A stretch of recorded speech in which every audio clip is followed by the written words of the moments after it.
मनोज जरांगे यांच्या नेतृत्वातील मराठा क्रांती मोर्चाच्या या आंदोलनाचा आजचा दिवस अतिशय निर्णायक आहे।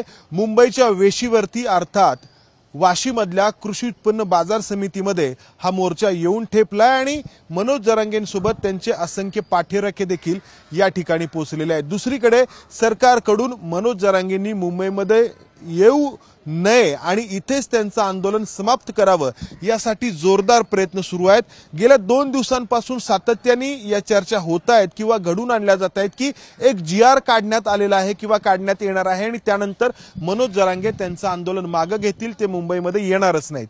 या सगळ्या पार्श्वभूमीवरती त्यांच्यासोबत हा सगळा प्रवास करून आलेला त्यांच्या पाठीराख्यांना काय वाटतं हे महत्त्वाचं आहे। काय वाटतं, इथंच चर्चा व्हावी की आंदोलन मुंबईपर्यंत जावं?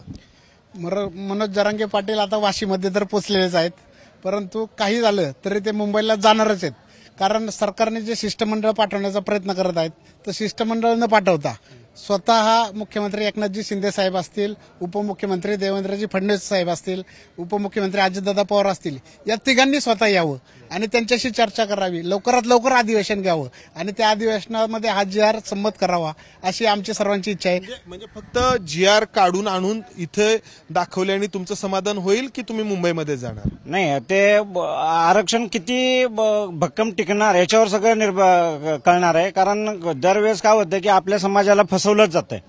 तर टिकणारं आरक्षण आम्हाला मिळालं पाहिजे। फुल कॉन्फिडन्सने जसं हे म्हटले तसं मुख्यमंत्री साहेब, उपमुख्यमंत्री साहेब यांनी स्वतः येऊन याच्यामध्ये लक्ष घातलं पाहिजे, कारण हा वेळ काढूपणा आहे सरकारचा।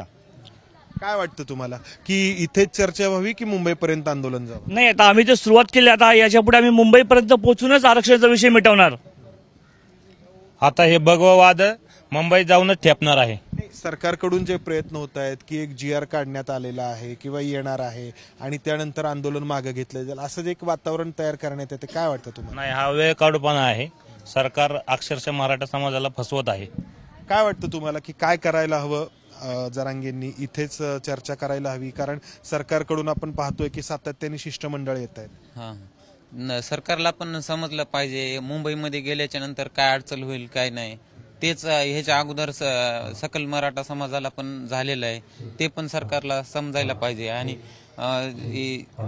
घटनेच्या चौकटीमध्ये बसायला असं आरक्षण द्यायला पाहिजे, एवढंच आमचं म्हणणं। मुंबईमध्ये जर मोर्चा गेला तर तिथे सगळी अडचण होईल हे तुम्हाला मान्य आहे? सगळं ट्रॅफिक जाम होईल किंवा सगळ्या सुविधांवरती ताण पडेल, तर मग मोर्चा मुंबईमध्ये येऊ नये असे जे प्रयत्न होत आहेत, तर त्याबद्दल तुम्हाला काय वाटतं? नाही, मुंबईमध्ये जायलाच पाहिजे सर।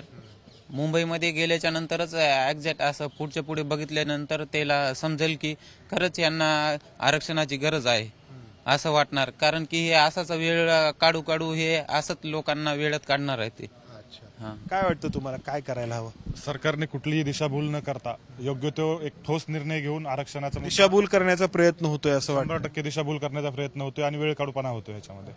100% म्हणजे एक ठोस निर्णय द्यावा। जीआर काढण्यात येणार आहे असं, पण जीआर मुळे आरक्षण मिळेल काय वाटतं तुम्हाला? नुसतं जीआर मुळे आरक्षण मिळायचं असतं तर मिळालं असतं ना?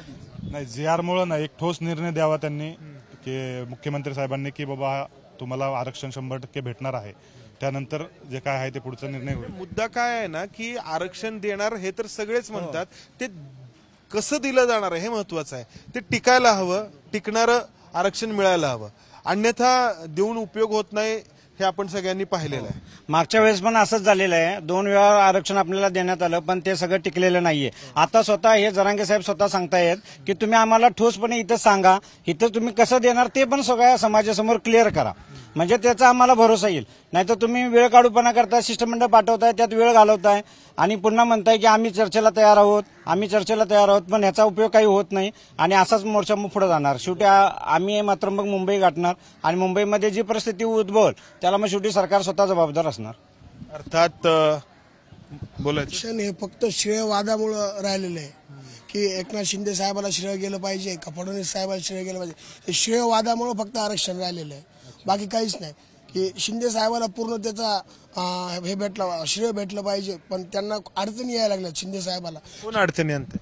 आता फडणवीस हे वगैरे सगळे त्यांना अडचण आणायला शिंदे साहेबाचं पूर्ण मत आहे की आरक्षण आपल्याला द्यायचं आहे, पण त्यांना अडचणीत आणतायत सगळेजण मिळून। शिंदे साहेबाचं नाव झालं नाही पाहिजे, हे फक्त श्रेयवादामुळे आरक्षण आणलेलं आहे फक्त। अर्थात विषय आरक्षणाचा जरी असला तरी त्याला राजकीय कंगोरे आहेत आणि प्रत्येकजण आपापल्या समजुतीनुसार यातून राजकारण शोधण्याचा, राजकारण करण्याचा प्रयत्न करणार आहे. परंतु प्रश्न आहे तो या अशा असंख्य मराठा तरुणांचा जे अंतरवाली सराटीपासून किंवा मध्ये जिथे कुठे त्यांना हा मोर्चा भेटला तिथून या मुंबईच्या वेशीपर्यंत आलेले आहेत. त्यामुळं आज मोर्चा मुंबईत जातो की नाही यावरती या आंदोलनाची पुढची दिशा तर ठरणार आहेच, मात्र आरक्षणाचं एका प्रकारे भवितव्य देखील निश्चित होणार आहे असं म्हटलं तर अतिशयोक्ती ठरणार नाही. कॅमेरामन राजेश बिडकर सह मंदार गुंजारी, एबीपी माझा, उघडा डोळे बघा नीट.